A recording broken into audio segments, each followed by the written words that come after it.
if that's okay. Yeah, of course it is. Morning students, my name is Jessica Schatz and I'd like to introduce my guest. Hi, I'm Danielle Marshall and I'm the Team Manager with Project Lead for Signs of Safety and Managing Risk-Taking Behaviour in Adolescents. I'm really delighted that Danielle's prepared to be interviewed about signs of safety, because what I want to do with this film with Danielle is really focus on practice of signs of safety.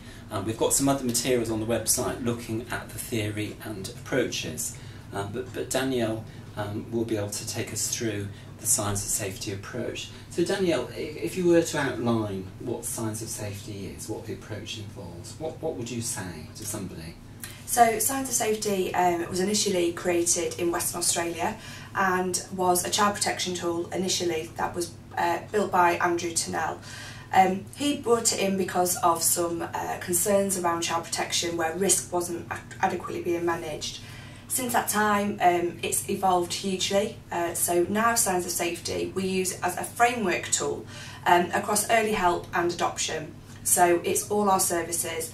And what it really highlights, and something for me that I think the framework is different to other frameworks, is we always start with our strengths. And I think that's something that has been a bit of a culture shift for people, where even in some of the worst, most complex cases, we look at what is happening well in this family, what is happening to keep that child safe before we move on to our worries. So it's a tool that we're using, it's a framework. It relies on the 3 columns, which is our what's working well, what we're worried about, what needs to happen.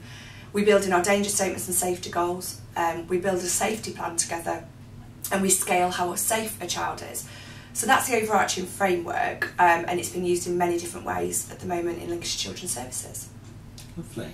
And could you say a bit more about how in Lincolnshire you use this approach in your work with children and families? Yeah, definitely.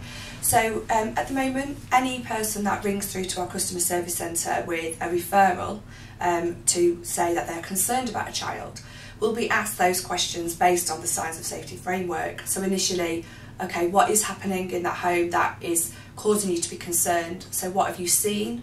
It's very evidence-based. So in the past, potentially we'd have heard mummy's using drugs. Then they would be questioned, okay, so how do you know that? Have you seen that? When, where, etc, etc. So that starts at our customer service centre. They take down those worries and concerns. They formulate a danger statement, so a worry statement, which goes through to our area teams, so our FAST teams, and they go out to see the family, and what they do is say, this statement is why we're worried, this is why we've been called. We need to do some investigative work and to find out whether this is a concern or not. That then goes on to be part of our social care assessments. So the framework relies as part of that. So we map out, and by mapping, we talk about those 3 columns. So when we're working with the families, we're looking at, okay, what is working in that family home? Are they keeping the child safe currently? Is there sort of strengths within that family home? Is there other people that are supporting? Is there any harm? And by harm, we're looking at actual harm, so evidence of actual harm to that child, and what's the impact of those behaviours. Our complicating factors, things that are making this case really difficult to deal with, so potentially parents aren't letting us in, mum or dad maybe has a mental health problem, and then our what needs to happen is what we need to do to progress this case forward. So that forms the body of our social care assessments. We also use that in strategy meetings. So where there's a Section 47 investigation, a concern about a child immediately, the team manager will have a phone conversation with police and health, and that will be form the basis. So again, we will map that out based on the framework. We use it within early help. So we replace danger with the word worry, because we recognise that for some early help cases, danger isn't always the issue. So for those lower threshold cases, we look at the worry, and we again use the full framework. And we instead look at a goal that we're working towards rather than potentially a safety goal. Within our looked after teams, we look at placement stability, so signs of stability instead of signs of safety. So what we're looking at is we want the utmost safety for that child in a placement, but how stable that is really key to us. What we don't want is that to break down. So we again use the full framework to scale how effective, how happy a child is at their placement, our worries about the placement and what our goal would be for that young person. We use it in our adoption panels, so when we're matching adopters, we're using the framework again, and what we also use is our direct work tools. So the Signs of Safety direct work tools predominantly are based on something called 3 houses. And it's a house of good things, a house of worries, and a house of dreams.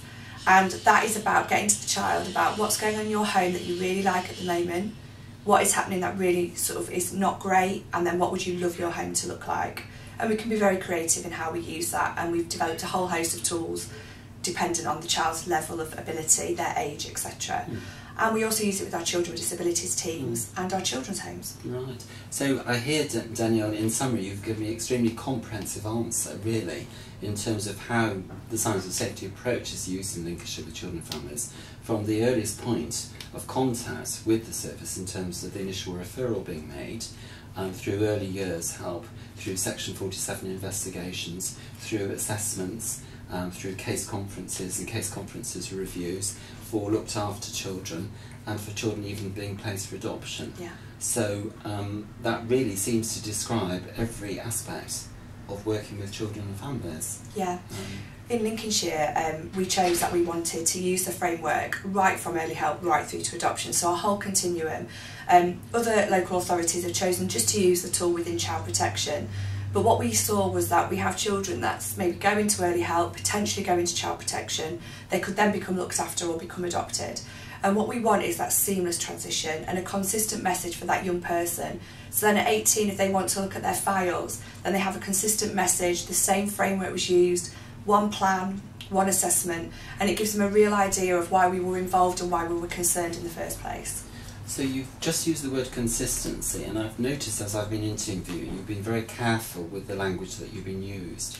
So what would you say helps practitioners using Signs of Safety with families to be consistent in what they're doing and what they're saying?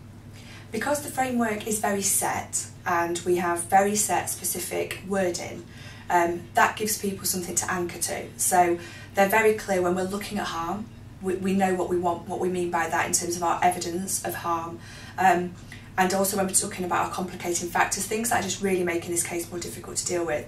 So there's something that people can really get embedded with, whereas in the past, we had a social care assessment, but it would be very much up to the individual as to maybe their interpretation, whereas now we have very clear guidance as to what we expect within each of those sections.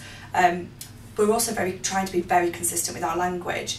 So when we talk about scaling, when we talk about harm, when we talk about safety and strengths, it's becoming really key language to everybody and very common. But equally what we want is for parents, regardless of which service area that they're in, to have a real understanding of children's services and what we're talking about. And that's one of the core principles of Signs of Safety. So you're saying really that as families and parents work with different members of professionals within Lincolnshire, you're wanting them to have consistent messages and responses from the professionals involved, yeah.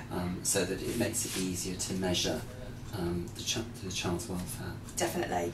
And what we're wanting is that regardless of change of social worker, regardless of change of team, if they've moved area, that actually they are getting a really consistent approach, because some of the research has shown that in the past parents have been confused about why we're involved. They weren't always really clear on why we were worried. They weren't always clear why we were at a conference, or an initial child protection conference. So one of the core principles, and something that for me is really key to Signs of Safety working, is being very open and honest and using really clear language that the parents and the children really do understand. So for me, that's where we're starting to get some consistency. So on that very point then, Danielle, could we just, the last question might be around feedback from parents, because I know that you are involved as a trainer, yeah, and as a manager and an observer of Signs of Safety practice. So could you comment on what you've seen and experienced in terms of parents' responses? Yeah, definitely. So when I've actually spoken to parents, I think the thing that they really like the most is that we start with strengths.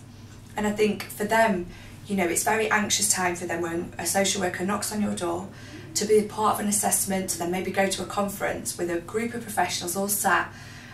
So for families, especially those that have been involved in social care maybe on and off for many years, have said, for someone to actually highlight what I do well is fantastic, because I've never had that before. And the research shows if we can really hone on some of that strength work and really work on that, then that can make massive changes. So For me, families are loving that. They really like the fact that we will highlight not just what's not working, but what is, but also the fact that they know why we're involved. And again, that sounds like we would be very obvious.